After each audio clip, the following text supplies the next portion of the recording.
So yesterday, Aaron Rodgers was on the Pat McAfee show, and in this 48-minute interview with Pat McAfee, AJ Hawk, the rest of the guys there on the Pat McAfee show, he did bring up the Packers for a couple minutes and give some of his thoughts, and so I want to share that here. If you are new here, I put out Packers content pretty much every day, breaking down news, giving some of my analysis, predictions, reacting to things like this. So if you're into that, feel free to subscribe and turn on the post notifications so you don't miss any Packers news or Packers content. So here it is yesterday. First off, they talk about Sauce Gardner had some Bears coming to his house, and Rodgers had a comment here, and it has to do with the Packers. So here we go. He's going to have to move like MCDC if he does. Where are these Bears at? Do you live near Bears over there? I didn't know you guys were in Bear country. I think he needs to call up Jordan Love. I think he's the owner of them right now. Oh, God. So even though Aaron Rodgers is no longer in the Jets, he's still throwing shade at the Chicago Bears, which you love to see. And you also love to see the Bears struggling as they are right now. They've just, I think they haven't had the success that it seemed people thought they would have right away, because before the season, it was talked about the best situation for a quarterback to go into. And right now it doesn't look like that. The Commanders look like they're in a much better situation right now with Jaden Daniels. So Rodgers still bringing up that Love is the owner of the Bears, and the way the Bears are playing right now, we could see that continue in the games the Packers play the Bears this year. So that was the first thing I thought I had to bring up. Rodgers still repping for the Packers, even though he is no longer on the Packers. And let me get to this part where he gets asked about Malik Willis and Matt LaFleur here. Here's a question from Ty here, starts it off. Here we go.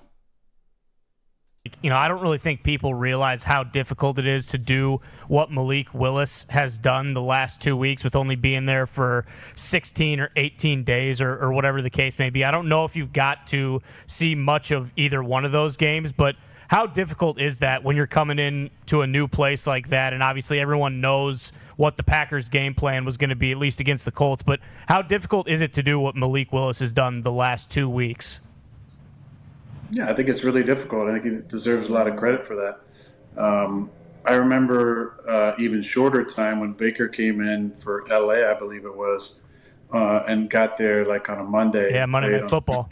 I remember way back in the day, Carson Palmer did that on a short week, going Arizona out of retirement, I think, to Oakland and playing in a short week, if my memory serves. But it's really hard. I think Matt deserves a lot of credit for the plan he put together.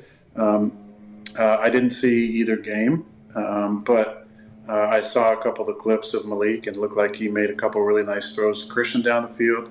I saw with the first play, they lined up and faked a sweep and hit, one of the receivers, Wicks. It was Reed, okay. Reed for a big gain to get him going. Malik has a really good skill set running the football, and obviously he can run the read option well. I think a lot of people questioned him throwing a rhythm from the pocket. But again, it just takes confidence. So obviously Matt put together a plan to get him real confident early on. And when a guy starts getting confident, they can play up to their potential. So Matt, I think, as they say, was in his bag with the play calling, and happy for Malik. I don't know how he handled it. It sounded like he handled it pretty well going back to Tennessee. But I'll tell you, there would have been some feelings for sure going back to that place that drafted me. So he seems like a real good kid, and I think just football fans in general, unless you're a fan of the Titans, probably pretty happy for Malik. Yeah. Okay, so first off, he brings up the fact that Malik came in so quickly and was able to play at a pretty high level overall in those 2 weeks, and I think that it just shows you the football IQ that Malik has to be able to come in there and run this offense and run the plan that Matt LaFleur had. And there had been talk in the past couple weeks about, how much of the playbook did Malik Willis know. And I think it was LaFleur who brought up the fact that you don't necessarily need to know everything. You just need to know the game plan for the week. In that first game against the Colts, the plan was clearly we're going to run the ball pretty much every single play outside of a few different passes, a lot of them which were screens or, short passes outside of that one deep ball. I think it was to Romeo Doubs in that first game. And so, again, we've talked about Malik Willis the past couple of weeks. It's been the biggest topic here because Jordan Love has been out. And he's exceeded my expectations. I didn't even know what to expect. I just thought, who knows what's going to happen? I was hoping for the best, and luckily we did get the best out of Malik Willis. And when you have that athletic skill set that Malik Willis has, it does allow the Packers to do more than if he had, solely been a pocket passer. And these days in the NFL, I would say a majority of quarterbacks have that ability to escape the pocket, but not many guys can run like Malik Willis has run. And so far in these 2 games, he has 324 passing yards to 114 rushing yards.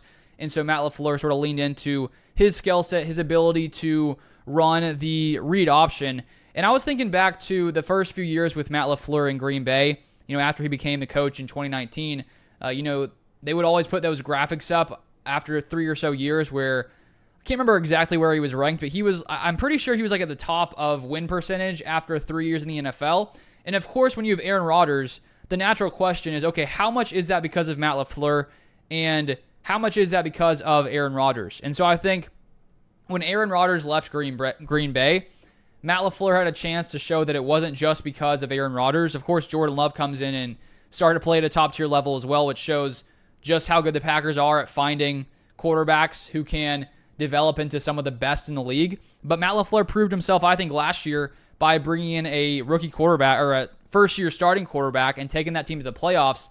And then once again here, LaFleur has another opportunity with a different quarterback not named Aaron Rodgers. And I think this is even more impressive just because Malik Willis struggled in his first year in Tennessee. The Titans clearly didn't believe in him when you trade him away for only a 7th-round pick. And then he comes in and looks like one of the better quarterbacks in the league in what he was asked to do in these 2 games, which is a pretty small sample size. So I feel like the biggest winner coming out of this, just from a public perception standpoint, is Matt LaFleur, because I think we already knew he was one of the better play callers in the NFL.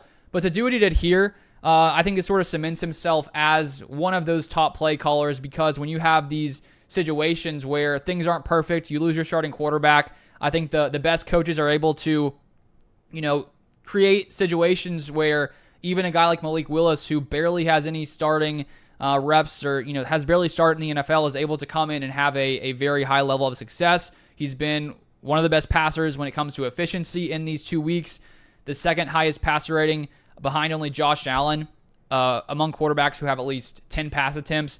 So obviously a lot of it goes to Malik. A lot of it also, I think, has to go to Matt LaFleur, as Aaron Rodgers brought up. So Aaron Rodgers, he's played really well this year. I don't know if you guys have watched those Jets games. I have, and he seems to have gotten better after the first game or so. He looked really good the first game, but I think now we're starting to see him escape the pocket more, get more comfortable athletically, and so it's fun to see Aaron Rodgers still balling out with the New York Jets. But if you want more Packers content, feel free to subscribe down below. You can follow me on Twitter at LukeBeller3, and if you haven't turned on the notifications, make sure you do so you don't miss any Packers news coming in the next few days. But thank you for watching, and I'll see you guys next time.